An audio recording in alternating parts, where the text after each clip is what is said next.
If you ask just about any SVS student what they're going to do today, chances are you're not going to get a very articulate answer. Maybe because they don't want to talk to you, but it's probably because they don't know. But if you ask them like what you're interested in, I mean, that's a whole different story. You'll probably get a very, very articulate answer. And a student not knowing exactly what they're going to do, but knowing what they like, just going to immerse themselves in whatever interest that they have, whatever activity. It's a beautiful campus. It is soothing to come into. I feel like when you pull into the parking lot at school, it's just kind of escaping into our own little world where we can do whatever we want. We can do what we need to do without people interfering with that.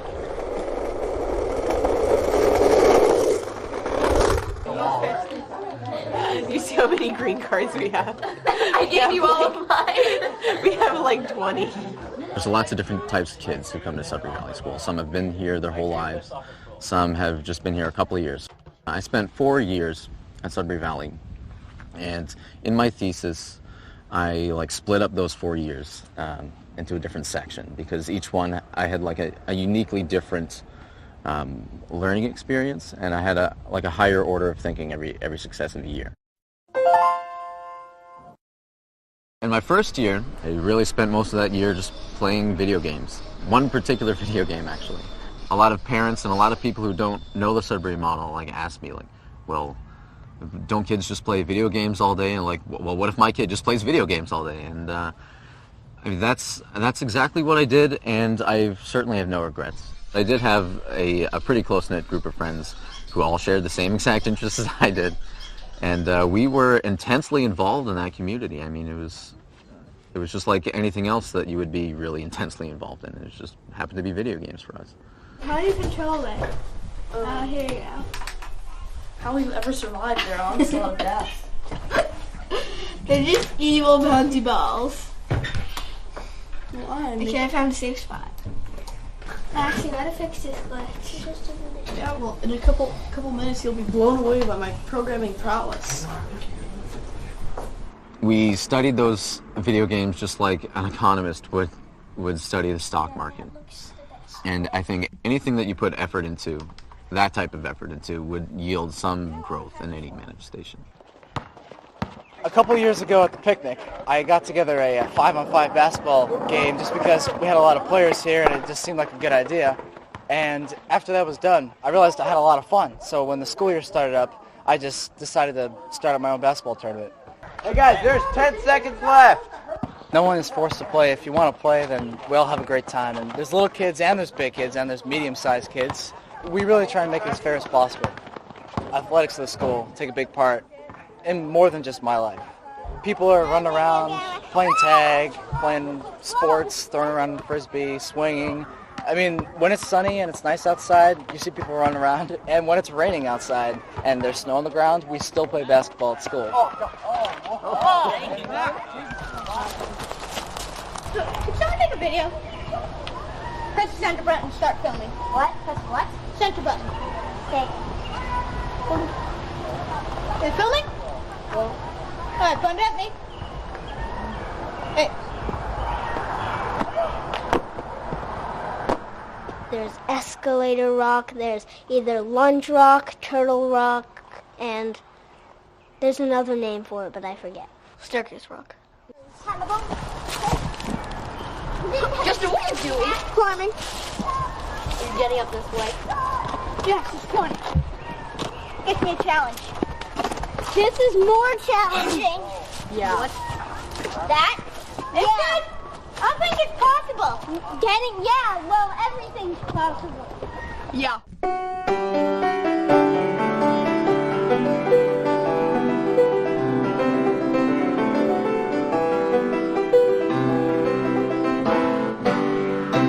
Before coming to Sudbury Valley School, I'd played guitar. It was a growing interest in the background. And then the summer after the first year, I spent some time at Berklee College of Music in a guitar program.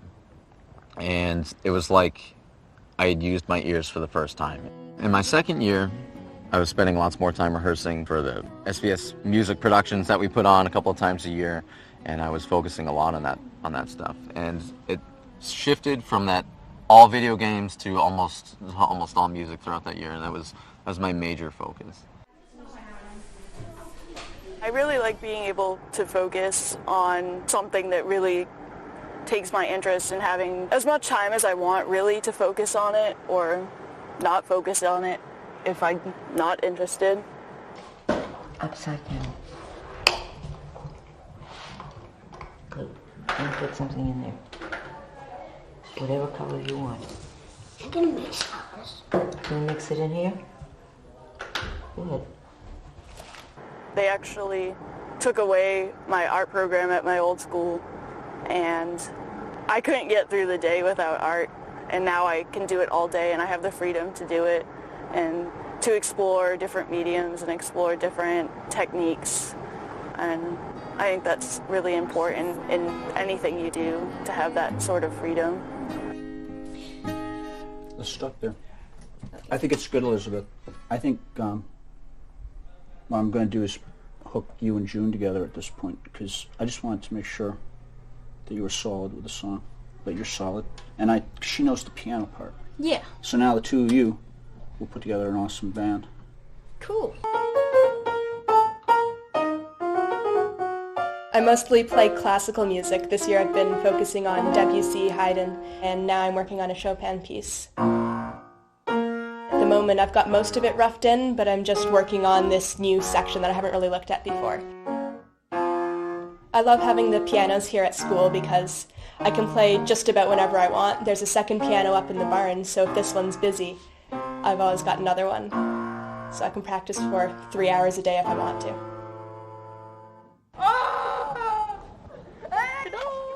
I mean, seriously, that monster is not big, but it's actually amazingly scary. The thing that I like about making the movies is that I like when you're done and you get to watch it and say that you made that movie.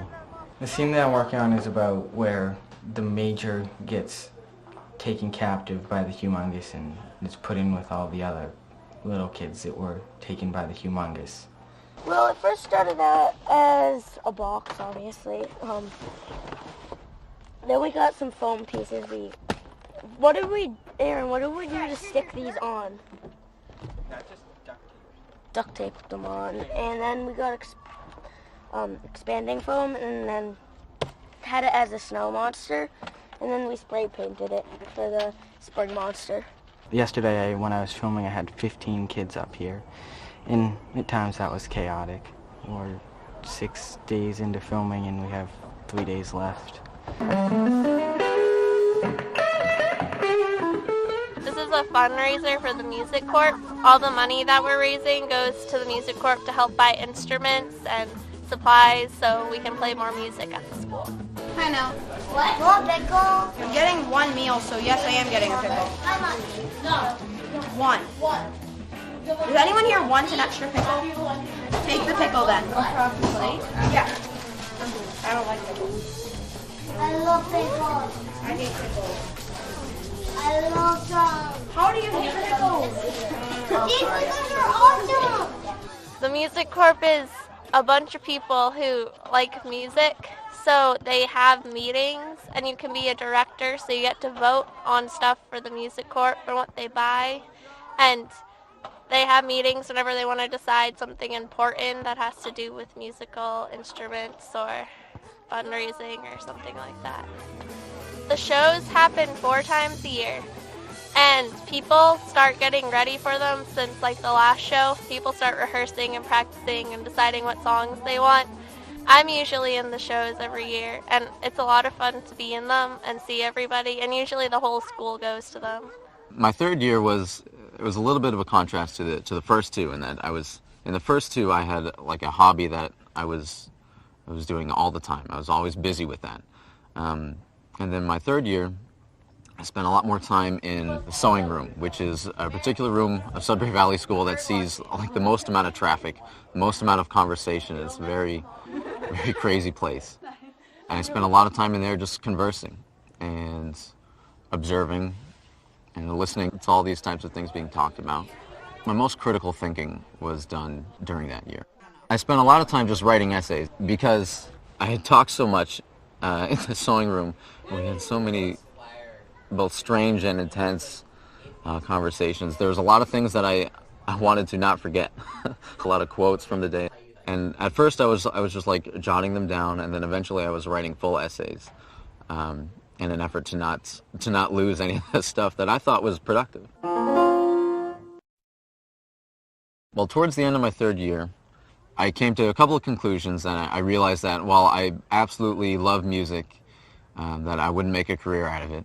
And I had sort of a intense, absolute passion for cognitive sciences and neuroscience, which came out of thinking about how we perceive music and how music is such a fundamental aspect of our cognitive processes. And more I decided that I was going to need to work up to a traditional college education to be able to go into this field. I call my fourth year like my adult year. I worked full-time job as a computer technician, but I also spent a lot of time formulating the plans and putting together what I would have to do, what I'd have to accomplish to be able to get accepted by a university. There's a quality about Sudbury Valley School kids that, whether they like it or not, they're absolutely unique. They have a really, really unique educational background. The school gave me the gift of time to let my own interests rise to the surface. When you sit down to paint, you don't just sit and paint. You have to think about what you're doing and why. Any creative effort, perhaps any effort at all, requires a great deal of thought, even reading a book. You don't just read a book, you think about what you read, otherwise you're doing it for nothing. The school gave us the gift of time to relax, to have those things come to the surface that were there. It gave us time for reflection, for the introspection that you need to really develop your own creativity. I think that's a remarkable thing.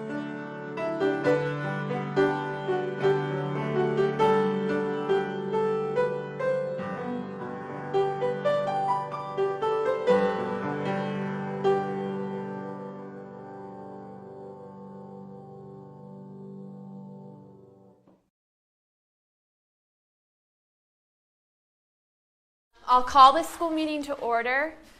Everyone could please first turn off your cell phones and direct your attention to the results of previous school meetings.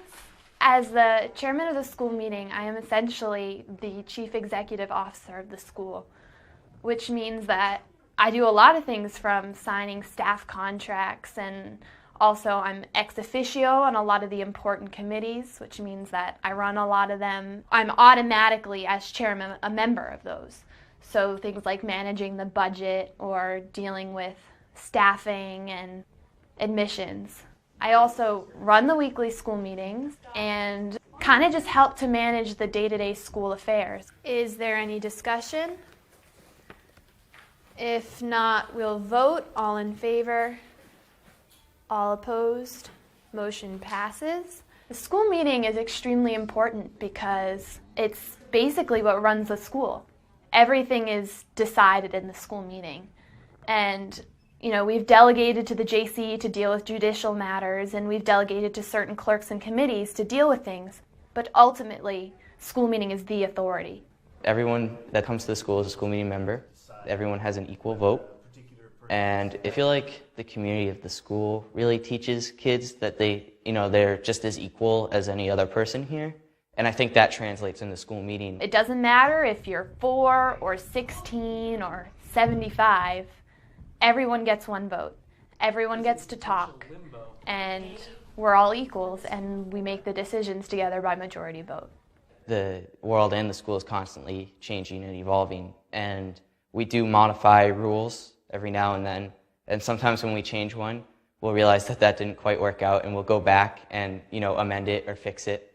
And sometimes we realize there's new issues in the world that need tending to. We think about everything, and we discuss everything, and we debate everything. And if we didn't have the structure that we have of having 2 motions, a well-run school meeting where everyone gets their voice heard, the decisions that we made would not be as good.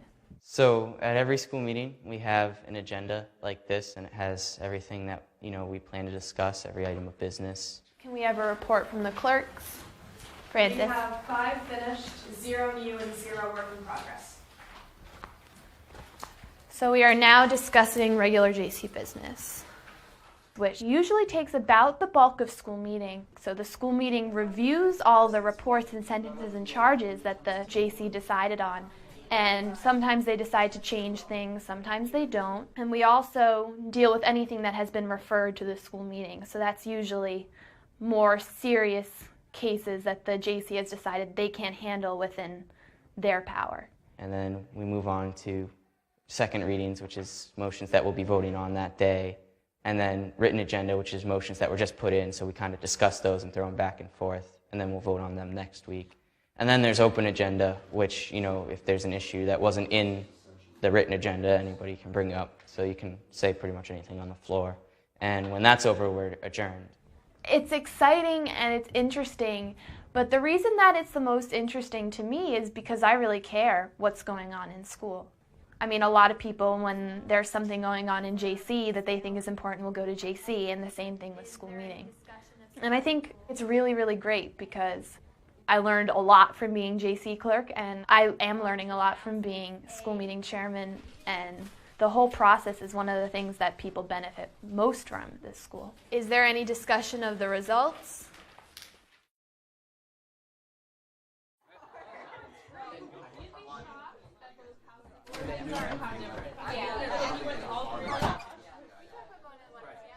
We'll ask her. I will get one.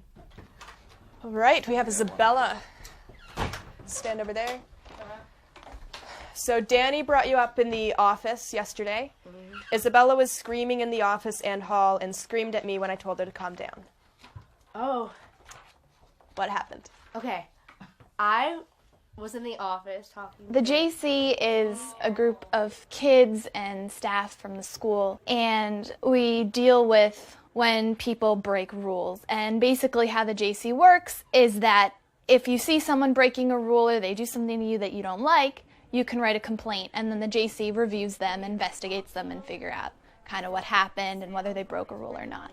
It's kind of like jury duty in a way. You're chosen, you've got to show up on your day, 11 o'clock, you've got to stay there through the whole thing. You get a vote, you get to sit there. And we have a staff that joins us, and together we all decide. We all make the decision, we all make the choice of what the people are going to get as their charge, as their sentence, and it all works out. All in favor? All opposed? Report Motion passes. All right, want to call Sam in here? The way they made that is just, I think, genius. I mean, you get all kinds of perspectives from a little kid that might see only certain parts of the problem, all the way up to a staff member who might see beyond the problem, or someone my age who might even understand my reasoning more so than other people. I mean, the best part about it is that it's not just a kid my age just saying, look, he's my friend, so I'm going to let him off. I mean, it's all these ideas coming together and making a final judgment. We have a lot of different rules, and most of them are basically common sense. But one of the biggest ones and one of the first ones we made was called infringement, which is basically that everyone has a right to, go about their day peacefully and be able to pursue what they want to pursue without people harassing them or being mean to them. So it's basically that you can't do anything to anybody that they don't want you to do. It's very nice to have this feeling in the community that if someone is bugging you or doing something you don't like, that you don't have to put up with it or you don't need to get an adult. You can say, stop or I'll bring you up. Well, when somebody writes a complaint, there's a line and they write witnesses. And so before we even call anybody in, the complainant, who's the person who wrote the complaint, or the person that they're writing the complaint against, we sort of talk about it as a JC and decide whether we want to talk to the person who wrote the complaint first, or maybe get one of the witnesses, sort of like, a bystander that wasn't really involved, especially if it's a complaint which, might be, well, so-and-so did this to me, but maybe he was provoked and the complaint doesn't say that. And you get to hear it from all sides and figure out really what happened from everybody, not just the people who were involved. And from that, you'll write a report that goes with the testimony. You could write in it what people specifically said, what they didn't.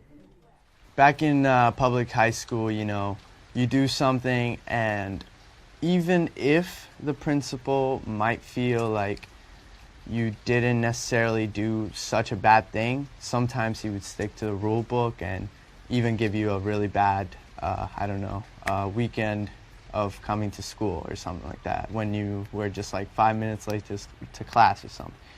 Here, for example, if you break a rule, even though there's no rule like that, you get to voice your opinion, and whoever wrote the complaint gets to voice their opinion. They get to actually come to a fair conclusion. I mean, you might have still broken a rule, so you will get a punishment, but it might not be as severe. It might not be, a strict, already set out rule book for that. So, I mean, that's just the best thing you could really ever ask for, I think, for being a person my age or even a little kid, So I definitely love that part about school, and I respect it a lot. I think there's definitely a satisfaction in, for me, working towards what truth is, how you're going to get at it, how you're going to figure it out. And once you're done with it, it's an awesome feeling. I think that the school's really cool, and I think it's really cool how people are allowed to have a say in stuff. Because the person who got brought up and the person who wrote the complaint, they both get to say what happened, and then they get to agree if they think that's fair or not. I think one of the keys is that it's a government by the peers. And I think that's one of the things that really hits home with people. It's your friends and the people that you see every day and want to spend time with who are saying, hey, don't do that, I like you. But you really can't do that here. And you can't do it in your life. Hey, Nell, could you stand over there behind David? Thanks. There was a Hershey's candy bar wrapper littered yesterday with the initials ED. Okay.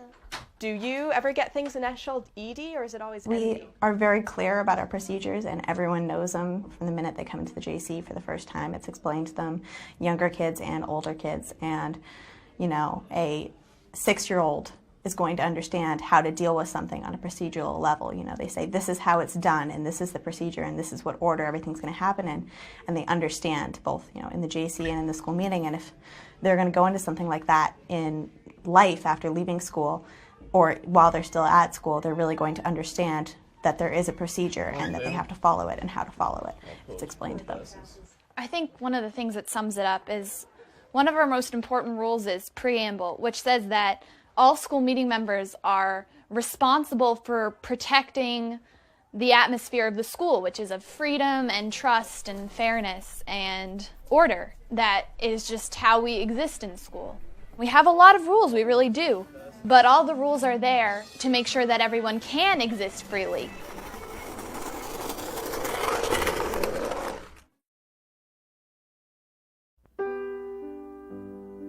I've been told that as a kid, I'd make friends with everybody. I'd be in the grocery store and make friends with every person that passed, and I was smiling and laughing, and then I went to school. And in this school, you had to be that kind of kid. The kid that would sit like this in the classroom and never would daydream about anything and never would, possibly raise their voice or, play around with the other kids or I don't know. I don't even understand the type of kid they wanted, but it was a very specific kind. And I didn't fit that. I remember thinking I was stupid. That I was stupid, that I was this like failure. And yeah, I just remember being so sad at that age. I was really sad. I think it was the only time at that age that I was just so sad. I would come off the bus with my head down, and sometimes I would cry, and when crying didn't work anymore, I just gave up. And that, I think, was when my parents got worried. Okay, something needs to change. And I came here, and it was so fast. It was like you went from this really unhappy child to this happy kid where you can, and it makes sense because when you come here at that age especially, the world is open to you. You can explore, you can do anything you want to do. I mean, And I think kids need that. It's something I think in society we've more and more forgotten just how much we need kids to explore, and I was suddenly allowed to explore. This was a place where you walked in and it was like there are these kids that want to learn. These were kids that just were learning in their own way and happy and exploring, and it felt like this utopian idea of all these kids doing all these things. Yeah, I loved the other kids. I had friends immediately, and I think to its testament, it's a place that also fosters friendship in a very different way, because you're letting kids explore and you're letting kids kind of roam and figure out who they are. They're learning the interpersonal skills in a way that they can't do when they're stuck behind a desk. Because in traditional schooling, they can pass a note to a kid, or I don't know, nowadays maybe with a cell phone or something, but that's the most interaction besides the scheduled blocks that they have. And those scheduled blocks are, recess, where they can finally run around, and they're supposed to somehow in that 1 hour a day, or maybe if they're really lucky, that hour and a half a day during lunch too, somehow they're supposed to build social skills and interpersonal skills. It's not enough. But here, you can do that all day. So kids naturally learn how to deal with conflict. They naturally learn how to deal with the social and interpersonal skills that they need as they get older, even not just in a career, but as children growing, to gain self-esteem, to be a successful kid. People have a lot of focus on being a successful adult, but to be a successful kid, you need these skills. And here we got that in spades.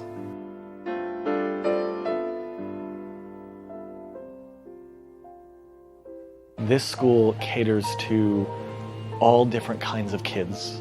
There are quieter kids, there are louder kids, there are kids that are more what people would call more book smart, and kids that are more, I want to say, like experiential. They want to be out there, hands-on, doing things. The beauty is that because you can explore anything, it allows any kid to really thrive. And that's something that traditional schooling just does not do.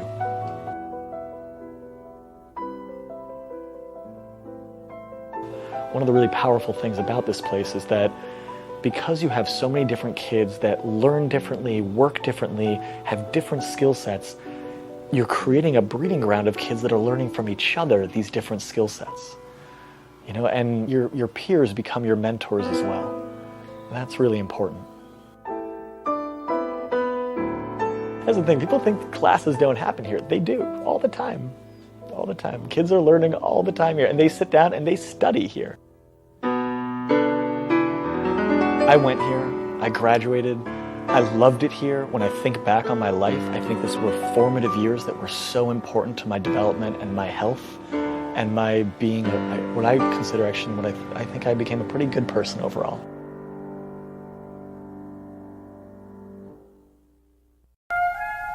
When I first came to Sudbury Valley, my understanding was that my life as a kid, which was running around and doing what I wanted, was going to continue at SVS. Instead of going to a school where I would be sitting down and learning things in a set order, with my time all divided up. To me, the whole idea of sitting down was just anathema. I was not into sitting down. I was a runaround kid. I was outside through most of my early school career, even in the winter, and I couldn't understand how the whole idea of being penned up related to being a kid at all. When you're a little kid, adults seem really tired and slow, and there's this big feeling that that's going to happen to you one day. So you'd better play and have fun while you have all this energy.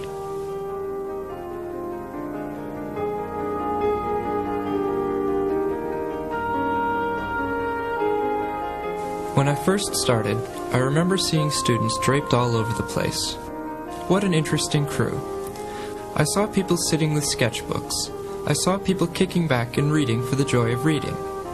I saw a kid playing guitar, and I was right over there in a second, listening, really interested. The school was more than I could have hoped for. What an explosion of things going on. You could smell the fresh food being baked in the kitchen, and you could hear music being played upstairs, and you could go through rooms full of books and more books, and the pond, and just the way people were dressed and the way they looked. People were just letting it loose. not afraid to sit outside and read a book, or play a guitar, or be interested in something.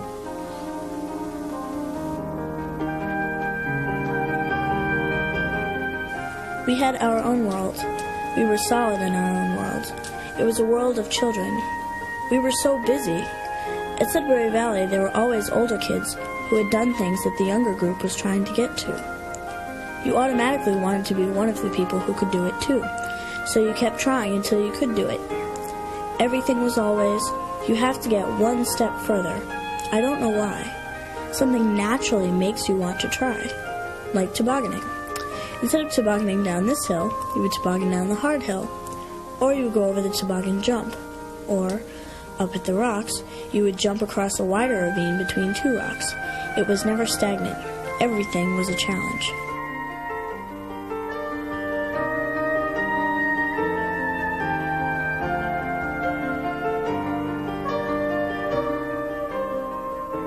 The older kids weren't snobby or superior. I respected them because they were so much more experienced and they knew so many things that I didn't know. There were certain times when they'd interact with us and play, and then there were times when they'd be doing their own thing and we'd be doing ours. Sort of like different worlds that would come together for a reason and then go back to their own business.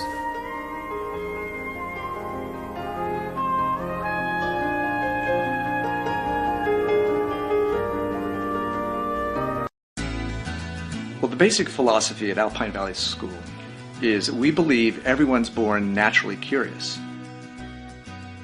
All we do is to create a safe and supportive environment where that creativity or that curiosity can flourish, where students can be treated as the individuals that they are and respected accordingly, and where they can learn what they most need to learn in the ways and at the pace that are most appropriate for them. Because here you see, it's not so much the child fitting the system, it's more about the system fitting the child. Alpine Valley changed my life. I came into the school very withdrawn, very unsure of myself. By the first week, I had just blossomed. There just was this unfolding of this feeling of tremendous self-worth and appreciation, and that people saw me and liked me for who I was, and not, that I had performed a certain way on a test, or that I had, competed in sports, that it was just me, and that was good enough. And so that was a huge change for me, and one that I think has dramatically affected the rest of my life, that I still have that feeling of just intrinsic worth and happiness. I've spent my adult life working with adults, trying to reconnect them with their sense of personal purpose, what they care about, who they are, their own sense of authenticity. And it occurred to me, why do we have to do this? It's because when you put children in a typical educational system, you break them away from their sense of self. You separate them from their sense of passion, who they are, what they care about. And when we learned about Alpine Valley School, wait a minute, here's a place that actually encourages and supports children in their own integrity, their own authenticity. This is about kids. This is an education based on the child, driven by the child, inspired by children, really. And yet there's this community and this place for that to happen. An environment where children can be part of something while figuring things out and pursuing things for themselves. There's no other school like Alpine Valley. It's completely a new paradigm of giving kids genuine freedom. And we may think we give our kids freedom when we give them choices within a certain parameter, for example, whether it's at home or it's at school. It's something different to give them genuine freedom. And something else happens.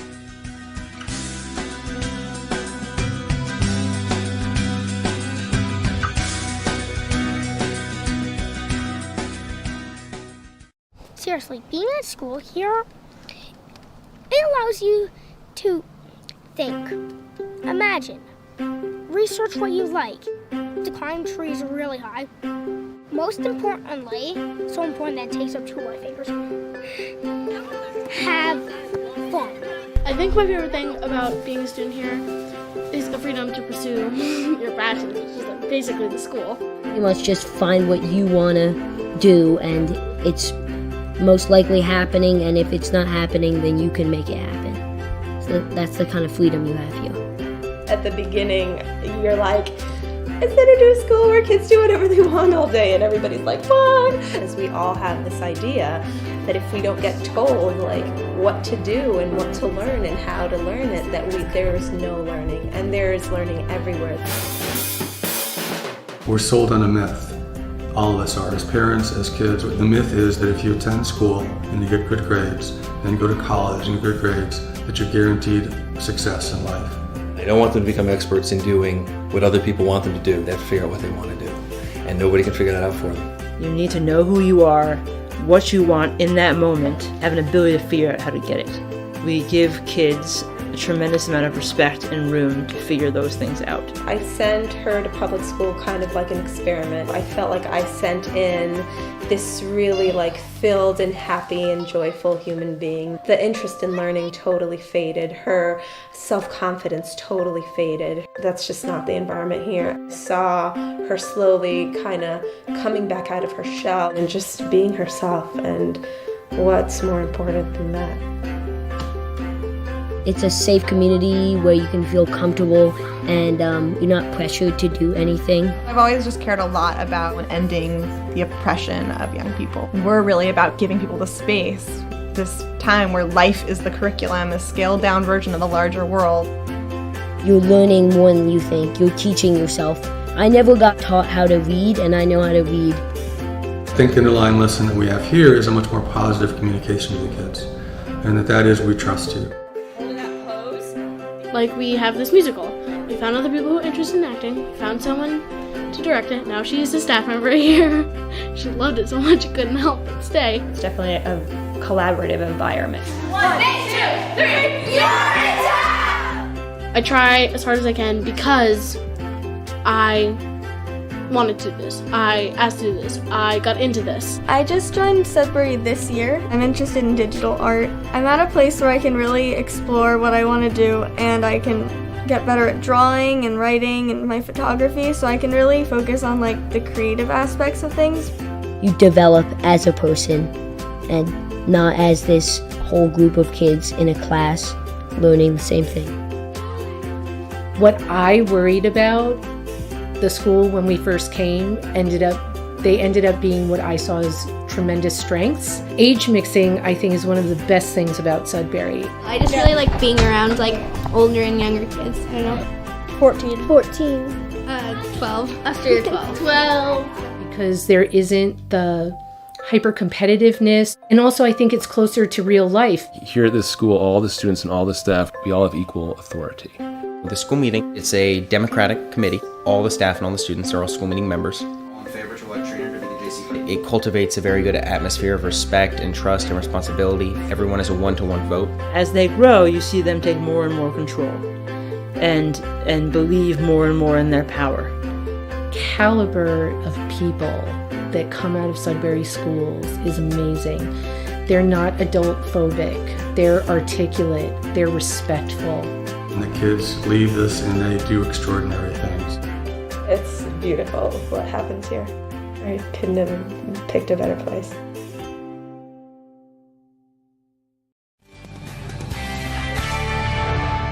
Today, the most radical form of schooling is something called unschooling. Homeschooling where the parent doesn't teach and there are no tests. The kids do whatever they want. And I was surprised to learn there are also schools that practice that. Kennedy checked one out in Massachusetts. If I show up for school, what's my day? Beats me. At Sudbury Valley School, there are no classes, no tests, and no curriculum. Students are only required to show up for 5 hours a day. When you get here, you have to check in. Okay. And when you leave, you have to check out. These are the only half-days in the day. It's just so amazing to just come here every day and know that I can do whatever I want. Sometimes what they want to do is play video games. Others play music for hours. Why did you start Sudbury Valley School? We had children My wife and I had children, and our oldest child was getting to be school age. And it was a horrible prospect to put him through the regular school system. They do their best to destroy the natural interests, curiosity, and passions of children. Here, nothing is forced on kids, not even learning to read. Don't you think children will figure that out? I learned to read when I was probably 11. Yeah, I taught myself how to read. Oh, really? Yeah. How did you do that? I don't know, I just tried and tried. One of the coolest things about being here is, like, I didn't know if I wanted to go to college last year. Because, like, when you go here, it's not like anybody's telling you, like, yeah, you need to go to college. My path, like, has led me to going to college. At first, it seemed like there were no rules, but there are rules. It's just that the kids have an equal say in making the rules. One vote per kid. The community decides everything. And by the community, I mean the collection of students and adults. There is no hierarchy here whatsoever. When they opened the school, everyone was skeptical. The lead lawyer was pacing back and forth on the floor. He said, 4-year-olds have the vote. My God, they'll just vote candy for themselves. The school will never run. But that's not what happens. The kids run a court system. So this is the meeting of the Judicial Committee. Yep. It's basically a school courtroom. Yeah. So instead of going up and telling a teacher, blah, blah, blah, did this, it's like a whole meeting. But I'm still surprised they don't vote themselves candy if they really have this control. Well, it's interesting because since they govern themselves, they're in charge of their own education, the kids are really in charge of the school, and they're much harder on themselves than any teachers or administrators would be. And you have kids ranging in age from 4 to 19. A bunch of 19-year-olds don't want 4-year-olds bouncing off the walls all high on sugar. And we showed the kid playing video games. I would think, I mean, my son would have spent all day playing video games. Yeah, that would be my worry, sending my girls to a school like this. And I think most parents feel that way. I was really surprised to see that many kids were gathered all different ages around computers with each other. They were collaborating. Many of them were in the art studio. They were painting. They were playing music. All right, painting, playing music, but were any learning math and difficult things? They say they do. I mean, it's a hard thing for an outsider to measure. We saw kids who were engaged on computers. They weren't necessarily playing computer games. They might have been doing really intense academic research, and many of them were sitting around reading by themselves. And they must learn something because the parents choose this. It's a private school. They have to pay $8,000. They do. And there are parents who are obviously non-traditional, for whom public school doesn't work. They don't like the model. It doesn't work for their kids. So they seek this school out as a way for their kids to really be in charge of themselves. And they trust. The trust is the most important thing. They trust their kids will learn. And most do go to college. 85% of them, we were told by the founders, go on to college. Now, I'd be nervous about enrolling my kids in an unschool. Parents told Kennedy what convinced them is that this school gets kids to like learning. What is it about the school that attracted you? Well, he wants to come, which has not been the case in several other schools. He told me the other day, he's like, Mom, wake me up for sure. I was like, who are you? What have you done with my teenager who sleeps till 2 in the afternoon? It teaches you the real world. What did you do in public school that's different from here? Everything's different from public school. Yeah. Here. Because you get to have fun all day. Go to a public school and you watch kids come out for recess and they're like being let out of prison. Our kids aren't like that. They're not in prison. They don't have to be like that. How would you describe your school? Awesome. Your friends who go to other schools, are they jealous? Yes. If you were going to build your perfect school, what would it be like? This? Would it? Yeah, definitely. All right, the kids say it's perfect, but you want to go to college. Colleges want a transcript, grades, a Yeah, there are no record. grades, there are no transcripts, there are no classes. There's nothing like that. They prepare themselves for the SAT. They teach themselves higher math. They organize their own education. Sometimes they kind of cram it in the last year, but they manage to get into college when they want to go. There are now dozens of schools like this around the world. It's hard to measure success when they don't take the standardized tests, but the fact that this This is not new. That school was how old? It's been around since 1968. So and 40 they said years old. And the hippies were the ones who gave them the hardest time. So they have survived and thrived regardless of people's political affiliations trying to keep them down. You have kids. Would you send them? I would think about non-traditional methods, and I was certainly intrigued by it, but like the founder said, there's a giant chasm to overcome in order to trust your kids to go there. I don't think I've overcome that chasm quite yet, but it is interesting.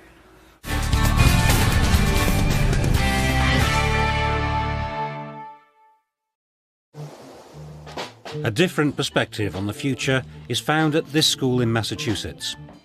Here the future must start by getting away from the past. The Sudbury Valley School has swept away everything that's connected with the beginning of mass education: classrooms, timetables, and teachers. Other traditional schools are based on the idea that in order for a person to learn, you have to feed him information you've pre-digested and pre-chosen. And that has nothing to do with the 21st century, where people are really in control of their own destiny.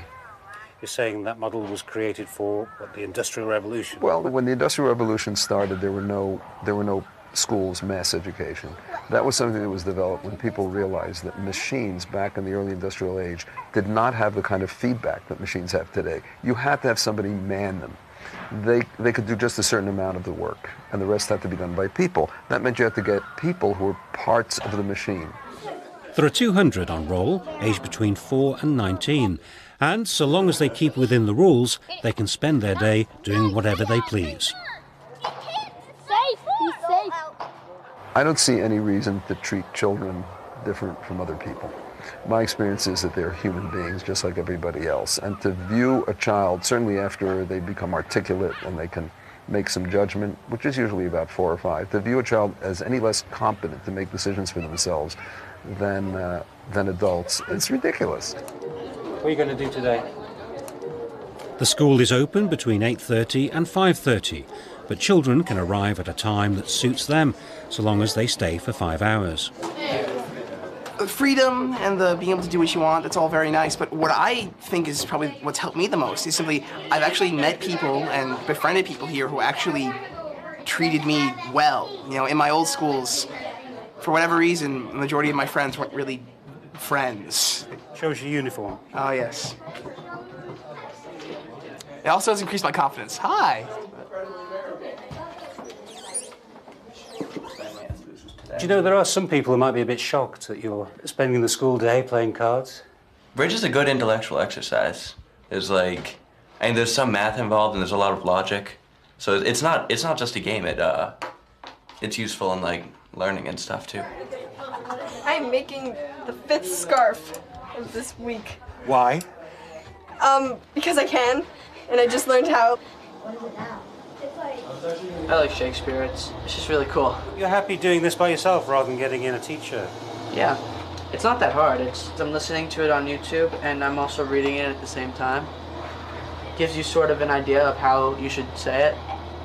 What teachers can do sometimes, if a person wants a specific answer to a specific question, they can give them that. But the most of us in life, we go about learning things. I mean, you and I and anybody else really, if they think about their lives, they'll realize that most of what they got out of life, they've learned somehow on their own, and they found ways to find out what they want to know rather than have sitting in front of somebody who's telling them. So you expect then a child to sort of stumble across Shakespeare? Or... Well, no, not really, because they're sitting and talking and hearing other people stumble across these things.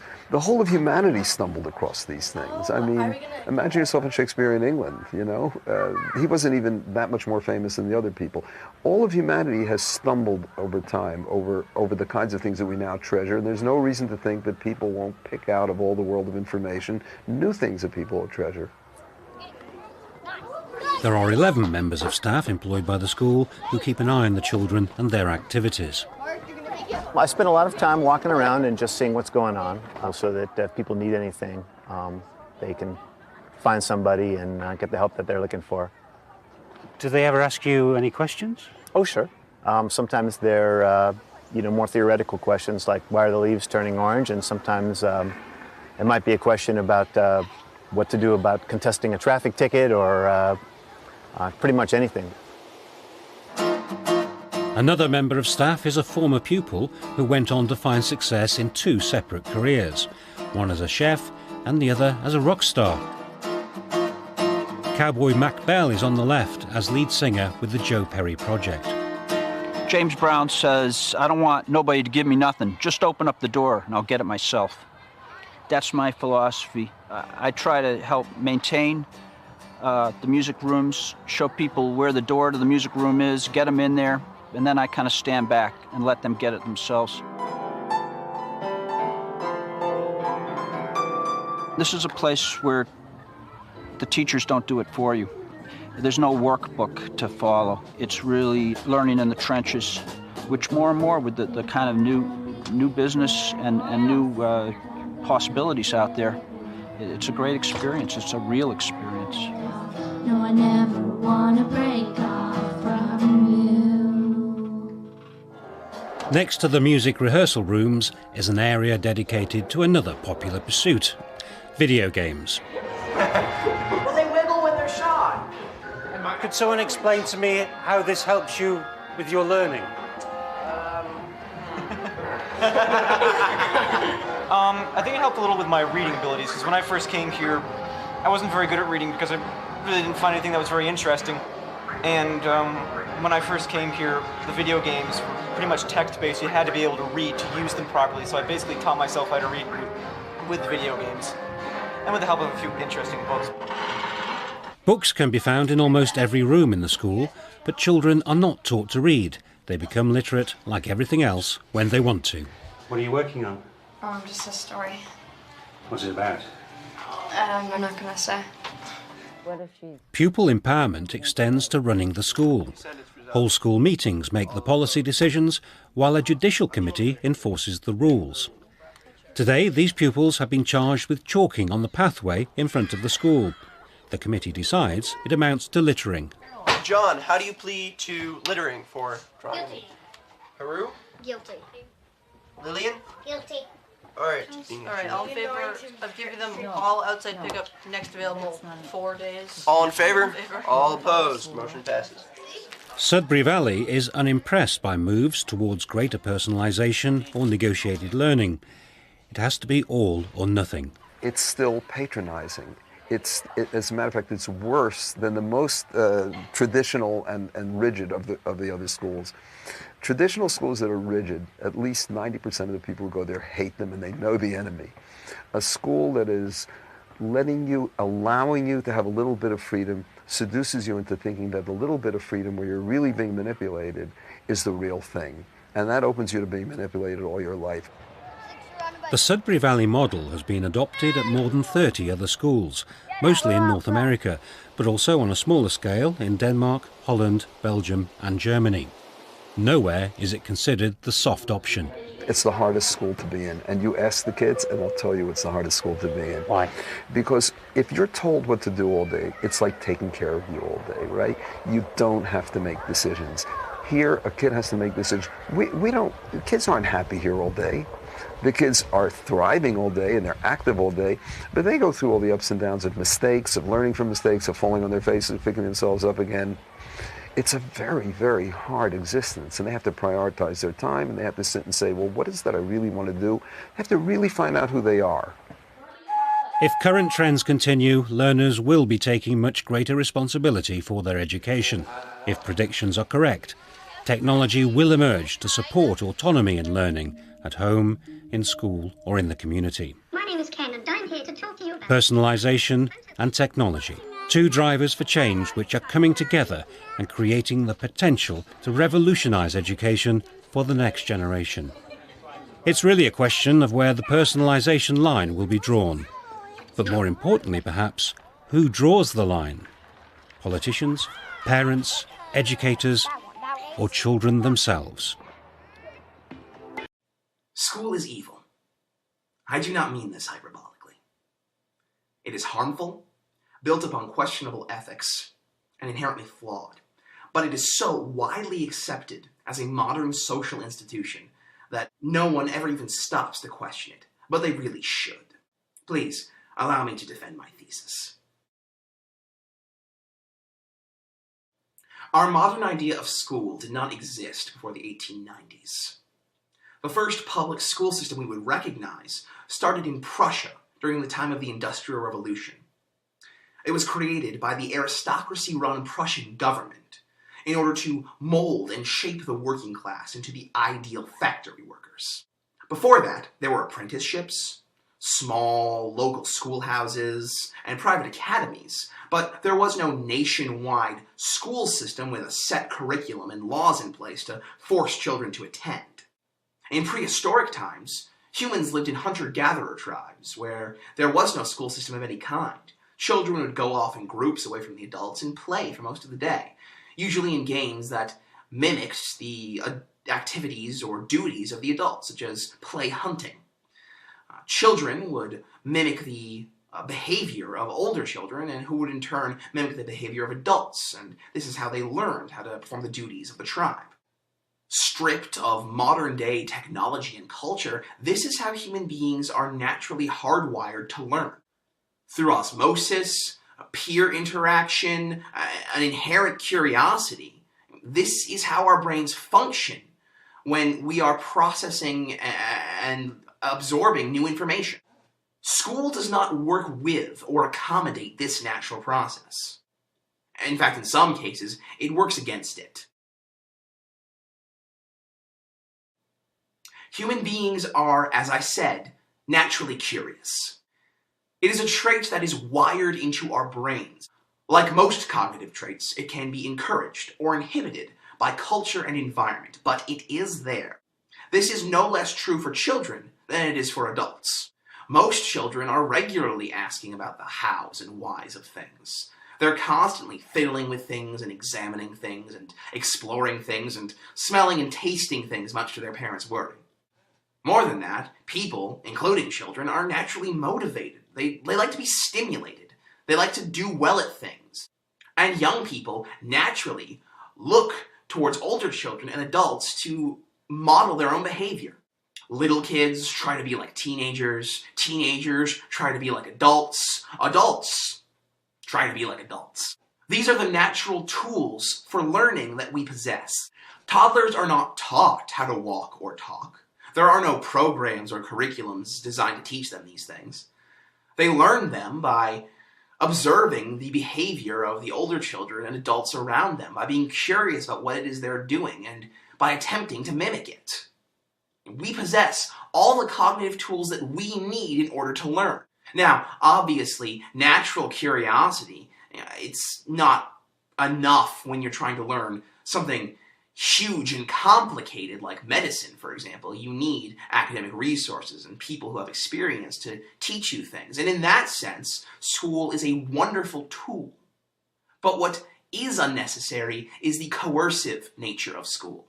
As human beings are naturally curious and learn every second of every day by being bombarded by sensory stimuli and processing this information, we don't need school to make kids learn. Given the right environment, they'll do that on their own. Now, one might argue that we need to force kids through the basics because they don't know what they're going to do with themselves, and we need to prepare them. But everyone who became a mathematician did so because they loved it. We have it backwards. We think math is something we need to make kids love, when in fact, kids hate math because the kids who don't love it are forced through it anyway.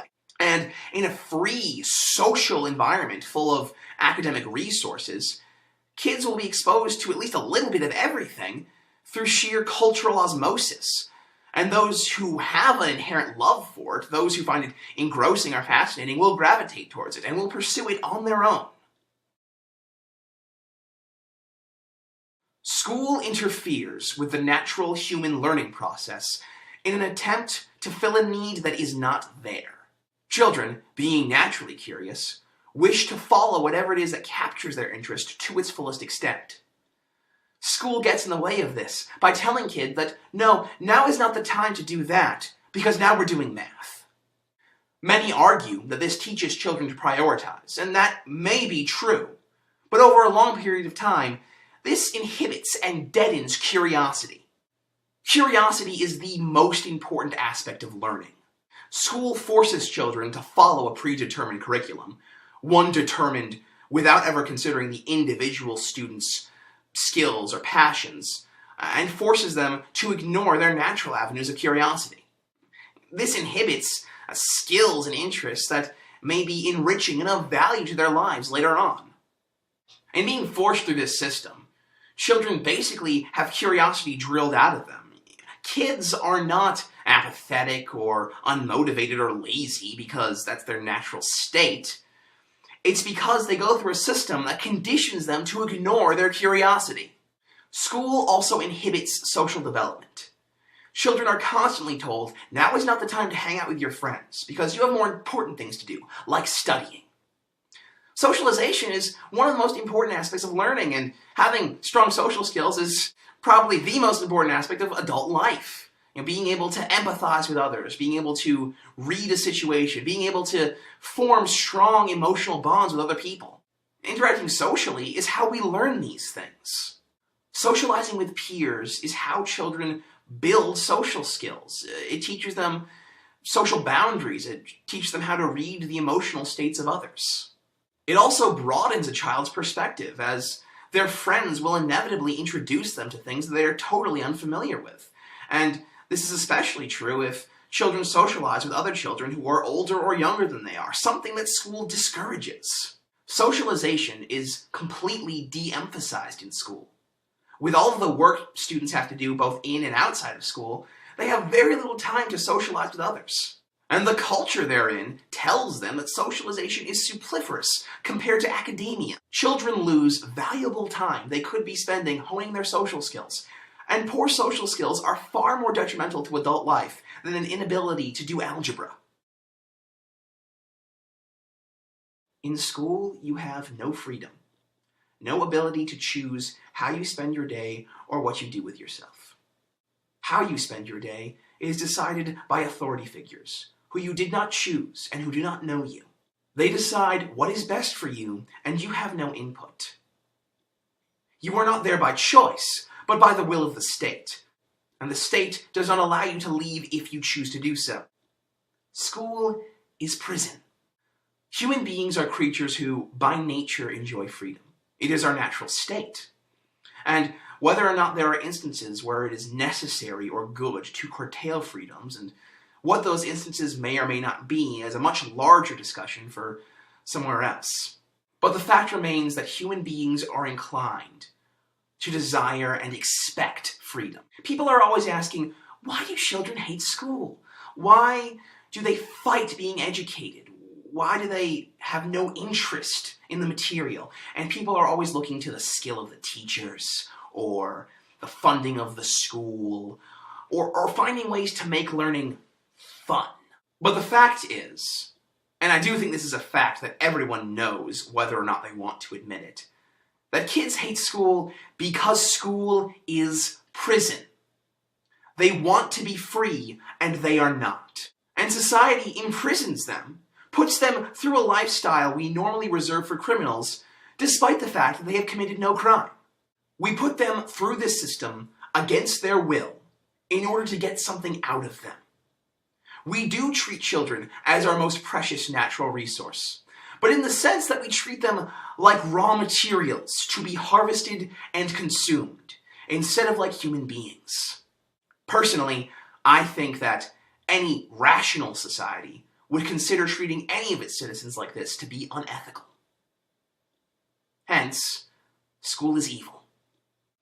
Now, I want to stress that I am not anti-intellectual or anti-learning. What I'm against is a broken system of education that is built on faulty reasoning and bad morals. Educating the next generation is extremely important. And that's why we need to stop accepting modern education as just the way things are and start really questioning it. Greetings! I'm the Reverend.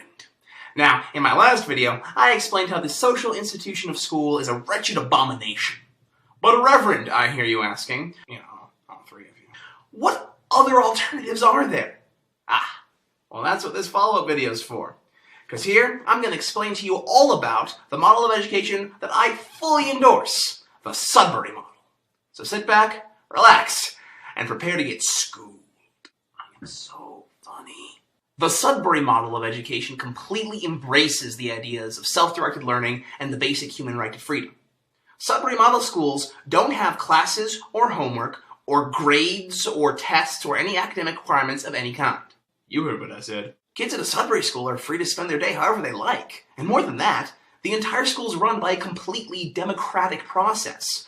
Sudbury schools have weekly school meetings where everything from budget to discipline to the hiring and firing of the adult staff is decided by direct democracy. And everyone in the school, from the youngest student to the most seasoned adult staff, have equal vote. Now, as I just said, there are adult staff, but their job isn't like a normal teacher. They're not there to guide or to encourage a certain development for the students. They're there as a resource. If a student wants to learn about some field that a particular staff has a certain amount of experience in, then they get together and they organize a class based around each of their schedules and each of their levels of commitment or interest or skill in the matter. Other than that, their primary role is really the most obvious one, to be sort of legal guardians, to be there to sort of observe and, to intervene if something goes wrong. But their role is entirely passive. They don't act, they react. Now, you're probably wondering why I support such a radical educational model. Well, I support it for two reasons. The first is that it solves all of the problems that I brought up in my last video. It encourages the natural human learning process instead of getting in its way. It promotes and celebrates basic human freedom instead of squashing it. It gives people room to follow their interests and to find their own identities and to be their own people. And the second reason I support it is that, well, it works. This is not a theoretical model. These schools exist, and they've existed for over 40 years. The first was the Sudbury Valley School. That's where they get their name from. It was founded in 1968 in Framingham, Massachusetts, and has been going strong ever since. There's over 40 of them all around the world. And the students that have come out of them are happy, well-adjusted, functioning adults. So that's why I support it. I support it because it works. And history's proven it works. And I want to tell as many people as possible about this because really it's kind of the education world's best kept secret. Not many people know about it. Few people even talk about it. Most educators don't even want to admit that it exists if they've even heard of it. And it's a wonderful, revolutionary idea. And I really want to see more schools like this created. Now, I'm not sure how much more in-depth I can get in a video like this, because I have a 10-minute time limit. So I'm going to leave a bunch of links down below to all sorts of stuff that might give you a little more information about this, to give you a little more insight. If you have any questions, please put them in the comments below. I'll try and answer them maybe in the next video. And really just think about it, talk about it. If you don't think it'll work, try and articulate why you don't think it'll work. Try and find if there are any Sudbury schools near you. Maybe even check out one of their open houses. See if it'd be good for one of your kids. And if you think that any of the things I've said about modern education, about the way people learn makes any sense, just try and keep an open mind. Look into it and decide for yourself. And if you're so inclined, let me know what you think.